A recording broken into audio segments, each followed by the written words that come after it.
Ботинки рабочих чавкали по масляному песку, когда они спешили на место происшествия. У всех были странные выражения лиц, и они не могли сдержать своих вздохов, когда встретились с Фанком на месте.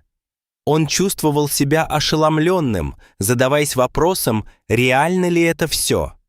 Обманывали ли его глаза?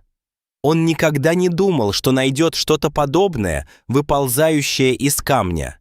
Но он все еще не имел понятия, что это было. Но прежде чем мы начнем нашу историю, нажмите кнопку «Нравится». Обязательно подпишитесь и включите уведомления, чтобы не пропустить новые истории. Это был всего лишь очередной рабочий день для шахтера Шена Фанка, который 12 лет работал строителем и оператором тяжелой техники. Фанк видел многое, от бесполезного мусора до ценных находок. Он думал, что видел все, но ему и представить не мог, что он вот-вот станет свидетелем самого странного и невероятного события в своей карьере. Двигаясь к экскаватору на шахте Millennium Вальберты, Канада, Фанк готовился к очередному полному дню раскопок. Часами Фанк управлял своим экскаватором как обычно, создавая огромные впадины в земле, полные песка и нефти, смешанные с битумом. Он смотрел на свою яму из мокрого песка и камня и смеялся. Только песок, нефть и камни, думал он. Он продолжал копать, но как только он ударил по земле, чтобы забрать очередной кусок древней почвы, он услышал громкий треск. Он ударил по чему-то твердому. Он освободил куски земли от своего экскаватора и вышел, чтобы посмотреть, что выпало. Он заметил что-то странное на кусках камня, поэтому погрузил их на кузов своего грузовика, чтобы исследовать. Он вернулся на свой участок и заглянул в большую яму, которую он вырыл в земле. То, что он увидел, заставило его сердце забиться. Заметив расширяющуюся трещину, он схватил лопату и начал копать. Его силы удвоились от прилива адреналина, но этого все было недостаточно. Ему нужна была поддержка. Тем не менее, у Фанка не было ни секунды, чтобы думать. Он действовал на чистом инстинкте, когда стоял за большим валуном, делая все, что мог. Он услышал шум. Это была подмога. Они прибыли силами, привезли большой кран и столбы. Они готовились поднять большой камень в воздух. Они выкопали под камнем и положили деревянные доски, чтобы удерживать его. Фанк помогал, нервно наблюдая, как они готовились к взлету. После того, как он увидел, что произошло, он стал сильно заинтересован и не мог отвести глаз от этой умопомрачительной аномалии. Как только команда строителей успешно подняла огромный камень из разрушающейся поверхности, Фанк почувствовал облегчение, но это было еще не все. Как только кран он опустил камень на землю, резкий звук пронзил атмосферу. Камень раскололся пополам, обнаружив именно то, что, по мнению Фанка, он видел. Команда из Королевского музея палеонтологии Тиррелла прибыла на место. Фанк наблюдал, как их глаза выпучились от шока и удивления, когда они поняли, зачем их вызвали. Фанк рассказал все, и они провели часы, осторожно копая через разбитые куски камня, собирая то, что можно было увидеть только чтобы поверить. Что это было? Невероятно! Но Фанк обнаружил окаменевшего динозавра, который был окаменел от своего носа до бедер. Это означало, что он был чудесно сохранен с момента своей смерти 112 миллионов лет назад. У него были не только зубы и кости, но и кожа и остатки его кишечника, явление настолько редкое, как выигрыш в лотерею. Ученые предполагают, что несчастный динозавр умер и был смыт в реку большим наводнением. Он оставался на плаву благодаря газам в своем теле, которые унесли его тушу, перевернутую белли-ап, далеко в море. Через неделю или около того туша лопнула и опустилась на дно океана. Минералы просочились в кожу и броню и поддерживали его спину, увековечивая его форму, пока на него не навалились тонны камней.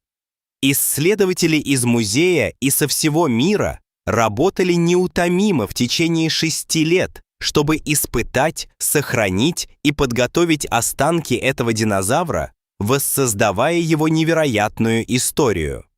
Ученые пришли к выводу, что этот динозавр был четвероногим травоядным, покрытым бронированной кожей и шипами с длинным хвостом.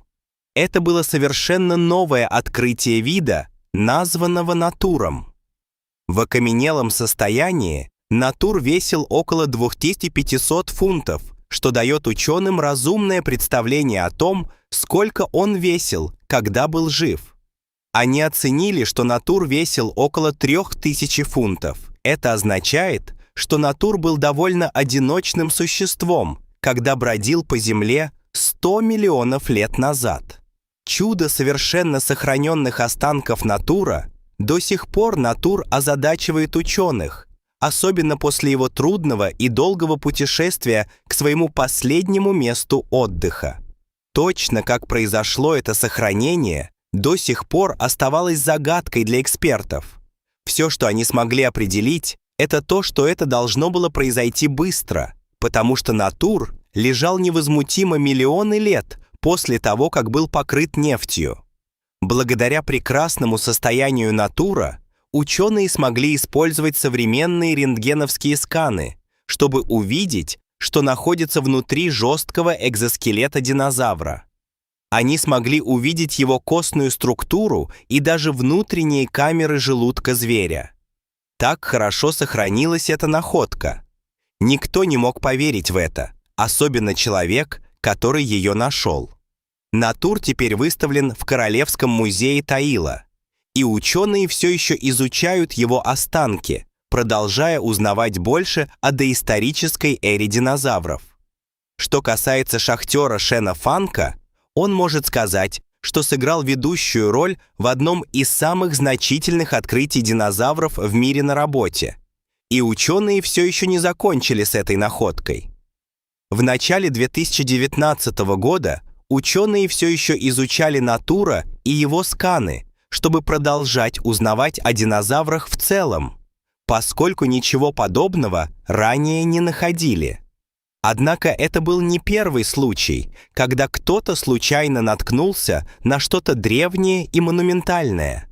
Кто-то сделал открытие в своем собственном дворе, которое соперничало с находкой натура. Звук полицейских сирен раздавался в воздухе, в то время как сотни людей стояли и собирались у берега реки во дворе местного фермера. Прямо перед их глазами было что-то, что с первого взгляда не могло быть объяснено. Что-то, что было обнаружено так неожиданно фермером во время простой прогулки по своему двору. Для этого фермера Хосе этот день начался как обычный день, когда солнце светило на его новый дом в Буэнос-Айресе. Фермер Хосе Антонио Ньевес решил отправиться на прогулку в рождественский день по своему двору со своей собакой. Он еще не исследовал окры земли, включенные в ферму, включая берег реки и ручьи, поэтому он открыл заднюю дверь и отправился в путь. Мало ли Хосе знал, что он вот-вот войдет в историю, идя вдоль берега реки со своей собакой рядом, Хосе вдруг заметил что-то странное в грязной воде, застрявшее в берегу. Это выглядело как огромное гигантское черное яйцо. Хосе остановился на месте. Что это было на самом деле? Он почувствовал внезапное чувство любопытства, подстегивающее его приблизиться поближе. Когда Хосе приблизился к странному объекту, он заметил, что он полностью покрыт грязью. Он решил попытаться выкопать его, и по мере того, как он это делал, истинный размер объекта медленно обнаруживал себя, достигая 3 футов в ширину. Он был слишком большим, чтобы быть каким-либо видом яйца. Так что это на самом деле было. Вытирая пот с луба, Хосе копал этот объект в течение 15 минут. Он испытывал трудности с тем, чтобы вытащить его из грязных берегов реки. Когда он вздохнул и посмотрел на своего собачьего спутника, он знал, что ему нужна еще одна пара рук, чтобы помочь выяснить, что это за объект. Позвонив жене за помощью, Хосе сказал ей, что он нашел огромное черное яйцо, которое, похоже, пришло динозавра. Потеряв дар речи, его жена ответила смехом, признав, что не верит ему, думая, что это шутка. Но, как они вскоре обнаружили, это была не шутка. Прибыв на берег реки, жена Хосе потеряла дар речи от увиденного. Желая узнать больше, она помогла Хосе попытаться выкопать загадочный объект из земли, стараясь при этом не повредить его. Однако, несмотря на все их усилия, пара посмотрела друг на друга и вздохнула. Они знали, что им нужна поддержка. Когда Хосе набрал 911, он надеялся, что они поверят ему, когда он расскажет им о своей находке на заднем дворе. Но тогда снова такие вещи не случаются в маленьком городке, как Карлос с Пазе. Говоря с полицией, сначала они подумали, что Хосе шутит, что звонок был всего лишь очередной шуткой от каких-то скучающих подростков. Но это был не розыгрыш. Хосе убедил полицию приехать и посмотреть на объект, и они согласились. Когда они прибыли, сотни местных жителей собрались у берега реки, пока жители фотографировали, желая приблизиться к этому объекту из другого мира. Собака Хосе начала исследовать местность. Мало ли Хосе знал, что его собака вот-вот поможет расследованию. Как любопытная собака нюхала, махая хвостом в воздухе, она начала лаять и рычать возле места, где был найден большой и странный объект. Что нашел пес Хосе? Лай сразу же насторожил Хосе и остальную толпу. Они знали, что им нужно предпринять дальнейшие действия и привлечь экспертов. С растущим напряжением и неотвеченными вопросами полиция решила вызвать 2 местных археологов, чтобы, возможно, помочь объяснить странное открытие. Когда 2 археолога прибыли, они оценили, что этот объект был на самом деле реликвией древних времен. Взволнованные, они знали, что это будет день для запоминания, и как они были правы.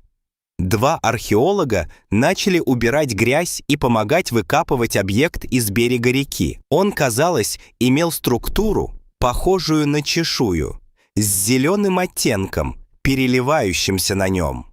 Когда они пытались копать дальше, они вдруг поняли, насколько тяжелым и огромным был этот странный объект, борясь в липкой грязной воде под палящим солнцем.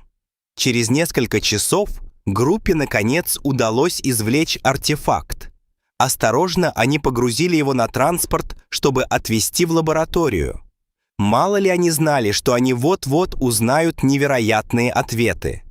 В лаборатории археологи провели множество тестов на объекте, изучая странную раковиноподобную структуру. Хотя это заняло некоторое время, они, наконец, объявили, что 2-тонный объект был идентифицирован. Но это был не инопланетный объект, ни яйцо, ни камень. Наконец, у них было объяснение. Оказалось, что этот странный объект на самом деле был своего рода оболочкой или броней доисторического зверя Диплодона. Ученые и исследователи были взволнованы своим открытием. Наконец, ответ, но как они вскоре узнали, другие не разделили их волнение. Так как слово распространилось о находке, эксперты выразили свои подозрения, утверждая, что это была инсценировка. Многие ученые признали, что не могут дать разумные и конкретные ответы, ставя под сомнение, как оболочка могла сохраниться в таком хорошем состоянии и в вертикальном положении. Но это открытие было всем, кроме инсценировки, по мнению исследователей. Более 10 тысяч лет назад Южная Америка была полна глиптодонов. Эти млекопитающие напоминали Volkswagen Beetle и весили примерно столько же. Но Хосе, фермер, который первым обнаружил раковину, все еще имел вопросы, когда слышал утверждение, что это открытие было инсценировкой. Научный профессор Лизер не согласился, утверждая, что раковина выглядела как настоящая раковина Глептодона. Чувствуя облегчение, зная, что она была правильно идентифицирована, Хосе все еще задавался вопросом, почему она находилась в его дворе и сколько времени она там была. Глептодоны были известны тем, что изначально возникли в Южной Америке, живя на континенте десятки миллионов лет. Их останки также были найдены в Бразилии, Аргентине и Уругвай. Но все еще было одно, что озадачивало ученых. Изучая раковину, ученые заметили, что была другая дыра для головы и, наоборот, для хвоста. Ученые утверждали, что отверстие не выглядело так, будто было вызвано боем. Значит, была только одна причина – возможность того, что это повреждение произошло недавно. Гигантский окаменелый объект, найденный на ферме, был огромным по размеру, достигая около 3 футов. Однако палеонтологи оценили, что раковина принадлежала ювенильному Глептодону. Взрослые особи этого вида могут достигать до 11 футов. До сих пор Хосе не может поверить, что он случайно наткнулся на это, когда гулял по своему двору. Он никогда не сможет избавиться от того чувства неопределенности и любопытства, когда впервые увидел раковину. Это будет момент, который навсегда останется в его памяти.